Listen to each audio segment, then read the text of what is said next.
at this point, the chair rules that we shall proceed. So the Honorable Franz Castro may now proceed with her interpellation. You have the floor, ma'am.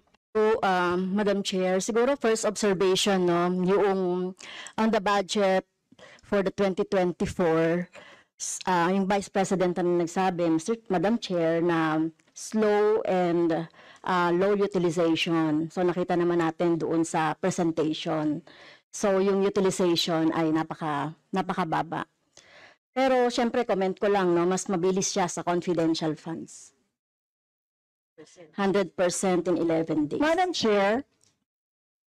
So, Madam Chair, so according to the utilization of the confidential and intelligence funds submitted by the COA to us, no, so we can we have here surveillance and monitoring. Sabihin ko lang, Madam Chair, no, yung purchase of information out of 125 million confidential funds in 2022, purchase of information 14 million, payment of reward 10 million, rental and other incidental expenses relative to the maintenance of safe houses 16 million, purchase of supplies 35 million, provision of medical and food aid 40 million, payment of incentives or traveling relative to confidential operations, 10 million. So a total of 125 million conducted surveillance in 132 areas in 11 days. So 100% utilization. Madam Chair, I have also here a report about the notice of disallowance.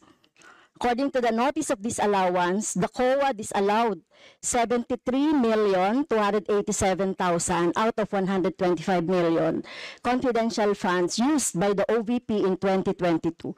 So this is 58.63% of the 125 million.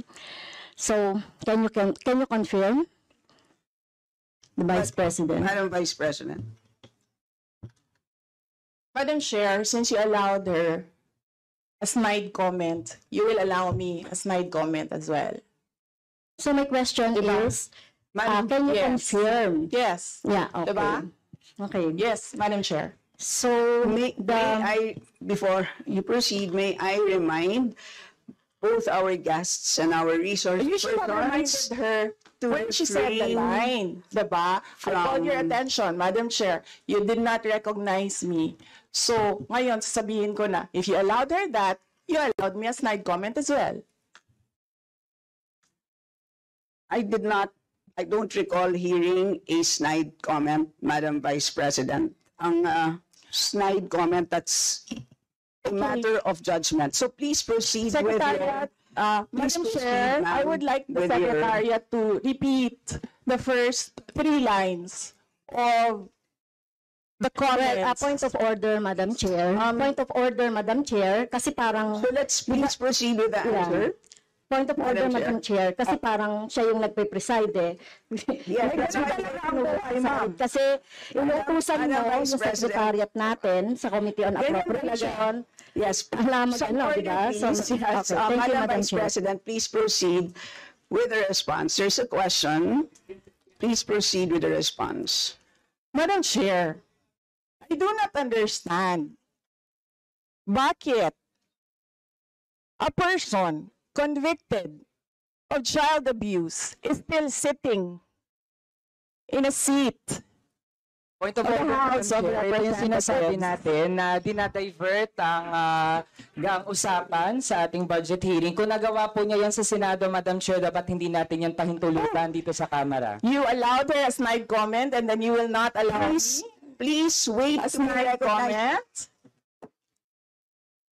Excuse me, our members and our guests. I warn you. Please wait. Don't go into this rabbit hole. Please wait to be acknowledged before you speak.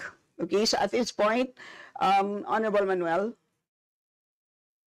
Madam Chair, again, it's another point of order kasi kapag may mga deliberation tayo, we should stick to the topic. Hindi pwede, Madam Chair, na dinadivert natin yung usapan para hindi natin sagutin yung tanong ng mga mambabatas natin. This is actually the best opportunity, formal proceedings, nakikita po ng publiko para malaman anong sagot ng Vice Presidente. So hindi po natin napapayagan ang ganong mga argumento na hindi naman tumutumbok dun sa topic natin. So, Madam Vice Chair, President, there's I a will make this question. easy for you. Please Sige, make ma'am. your responses direct to the point. Sige, ma'am.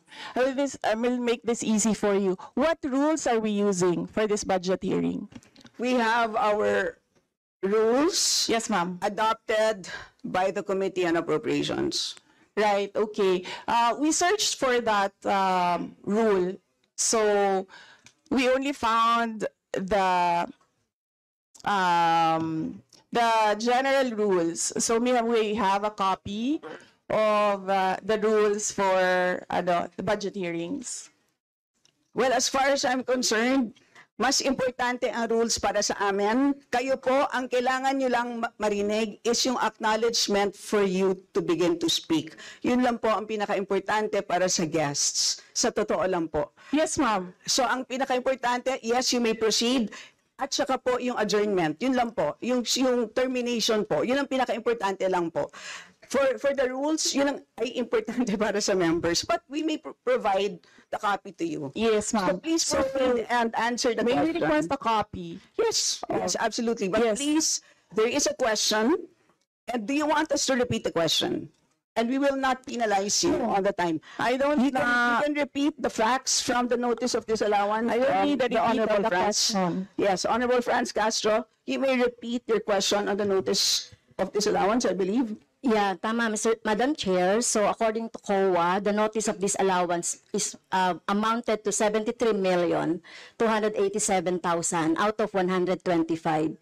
At ito po, Madam Chair, yung mga breakdown ng mga disallowed na mga na mga purchases. So reward payment of 10 million, payment of rewards, various goods, 34.857 million, payment of rewards, medicines, 24.93 million, tables, chairs, desks, computer and printers, 3.5 million. So, ang question, Madam Chair, so yung letter A, B, and C, so nakita naman natin nandoon yung sa joint circular. How about yung ito, no?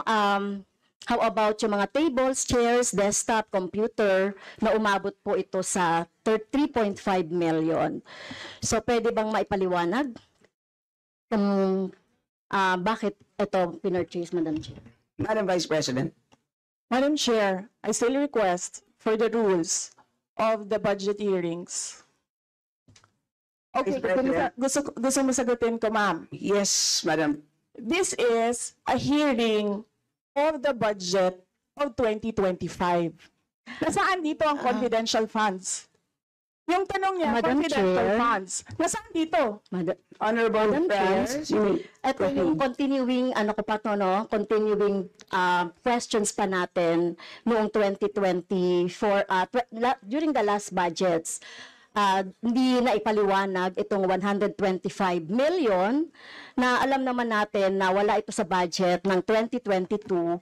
So, ito, Madam Chair, sa rule naman natin, lahat dito tinatanong no?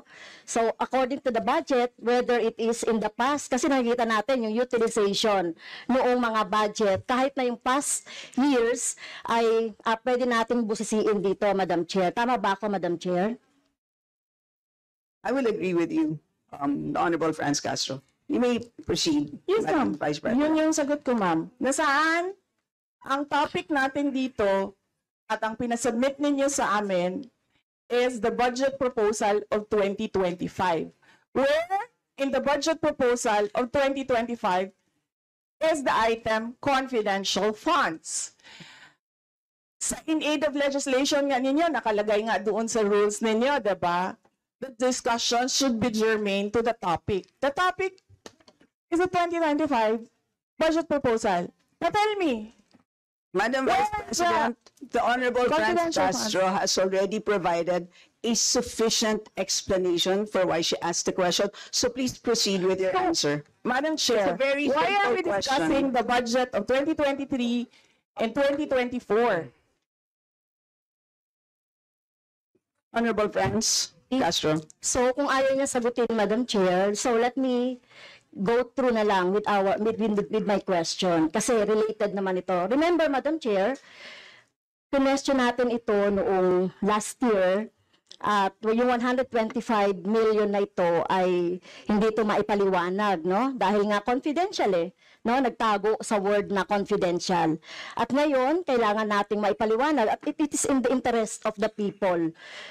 Yung 125 million na ito, Madam Chair, kaya kailangan ito na mabusisi at kailangan ito maipaliwanag ng OVP. Kaya hindi tayo pwedeng questionin ng mga rules, questionin ng mga topic, etc. Dahil related din naman talaga ito sa budget, Madam Chair. Madam Chair, Yes, you may proceed. I request that the chairperson of the Finance Committee preside over this hearing. Madam Vice President, with due respect, you are not allowed to do that, Madam Vice President. You are not allowed to introduce any motion. You are a research person in this Not- hearing, Madam President, I did Vice not move, President. ma'am. I requested same as vein. your resource person, I requested So that the your request is chairperson of the denied, committee. Madam Vice President. Just please answer the question. The issue on confidential funds falls squarely within our discussion of your 2025 budget. Narinig mo yung sinabi niya, ma'am? Narinig So mo yung please proceed. nakikinig ka sa kanya kanina? Absolutely. Walang rules dito. Please proceed and answer the question. It's a very simple question. Di ba? Please explain the specific spending on those items that she enumerated, amounting to a total of, Honorable Franz, do you want to Amounting repeat to a that? total of 73.287 million. So, dahil may notice of disallowance, so ibig sabihin, Madam Chair, illegal ito at not in accordance with the joint circular by the COA, DBM, and other related agencies. So kung ito ay dinisallow, so ibig sabihin illegal yung paggamit nito. Madam Chair, nitong mga items na binanggit ko po, Madam Madam Chair. Chair, you Madam Vice President. you cannot allow a member of the House to just claim that it is illegal. That is a Madam notice Chair. of disallowance. That is a procedure inside the Commission on Audit. Hindi sa upuan niya. Honorable Franz. Okay, thank you, Madam Chair. So, thank you for the explanation, Vice President.